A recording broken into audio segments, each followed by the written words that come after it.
Slogan: మీరు ధైర్యం అనే ఒక్క అడుగు ముందుకు వేస్తే తండ్రి సహయోగమనే 1000 అడుగులు వేయిస్తారు. ఈరోజు అవ్యక్త సూచన: ఇప్పుడు సంపన్నంగా లేక కర్మాతీతంగా అవ్వాలి అనే తపనలో ఉండండి.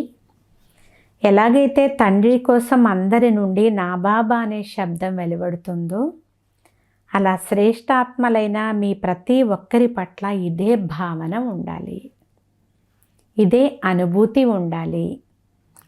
మీ ప్రతి ఒక్కరి నుండి నావారు అనే అనుభూతి అవ్వాలి.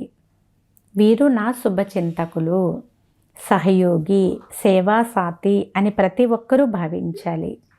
దీనినే తండ్రి సమానముగా కర్మాతీత స్థితి యొక్క సింహాసనాధారులు అని అంటారు.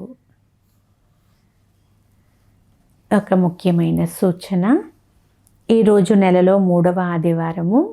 రాజయోగి తపస్వి సోదర సోదరీలందరూ కూడా సాయంకాలం 6:30 నుండి 7:30 గంటల వరకు విశేషమైనటువంటి యోగాభ్యాసం చేసే సమయంలో తమ లైట్ మైట్ స్వరూపములో స్థితమై మురుకుటి మధ్యలో బాబ్దాదాను ఆహ్వానం చేస్తూ కంబైన్డ్గా ఉండండి.